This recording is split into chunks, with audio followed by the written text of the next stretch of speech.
Hey, what's up you guys, it's Dorothy and welcome back to my channel. In today's video we're going to go into chapter 98 of Swimsuit by James Patterson and Maxine P. So let's get right into this video. This video may contain sensitive topics and foul language. If you do not wish to continue, I suggest you click off the video now. You have been warned.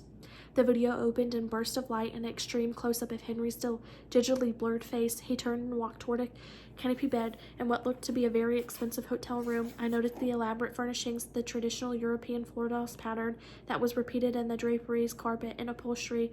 My eyes were drawn to the bed where I saw a naked woman lying face down, hands stretched out in front of her, tugging at the cords and tied her wrist to the headboard. Oh no, here we go, I thought as I watched. Henry got into bed next to her, and the two of them spoke in offhand tones. I couldn't make out what they were saying until she raised her voice sharply, asking him to untie her. Something was different this time. I was struck by the lack of fear in her voice. Was she a very good actor, or had she just not figured out the climax? I hit the pause button, stopping the video. Henry's 90-second cut of Kim McDaniel's execution flushed into my mind in sharp detail. I would never forget Kim's postpartum expression, as if she were in pain even though her head had been detached from her body. I didn't want to add another Henry Benoit production to my mental playlist. I didn't want to see this. Downstairs, an ordinary Sunday night was unfolding on Traction Avenue. I heard a street guitarist playing domino and tourists applauding, the whoosh of tires on pavement as cars passed under my windows. A few weeks ago, a night like this, I might have gone down, had a couple of beers at Moe's. I wished I could do it now, but I couldn't walk away. I pressed the play button and watched the moving pictures on my computer screen.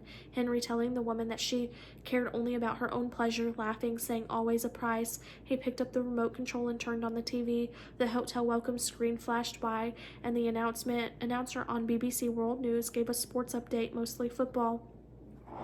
Another announcer followed with a summary of various international financial markets. Then came the breaking news of the two girls who'd been killed in Barbados. Now on my computer screen, Henry shut off the TV. He straddled the naked woman's body, put his hands around her neck, and I was sure that he was going to choke her. And then he changed his mind. He untied her wrists, and I exhaled, wiped my eyes with my palms. He was letting her go, but why?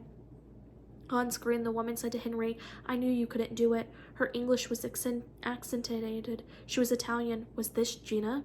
She got out of the bed and strolled toward the camera, and she winked.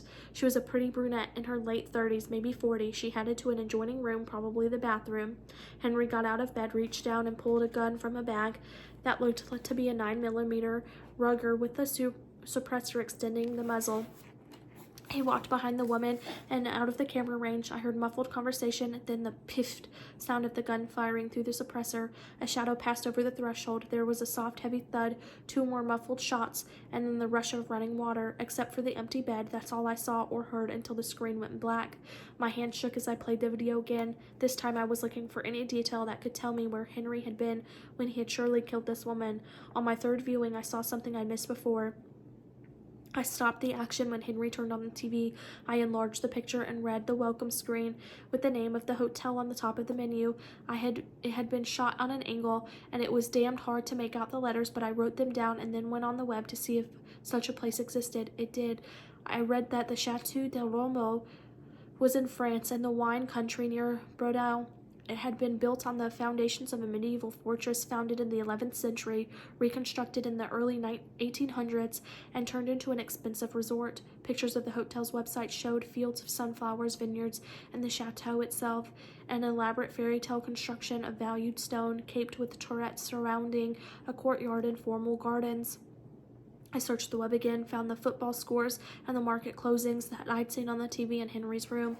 I realized that the video had been shot on Friday, the same night Amanda had brought home Cornish game hens, and I had learned about the deaths of Sarah and Wendy. I put my hand over the bandage against my ribs and felt the banging of my heart.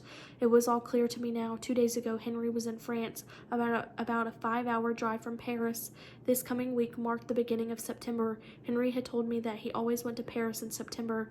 I had a pretty good idea where he might be. That is the end of this chapter. I will see you guys in the next video. Bye.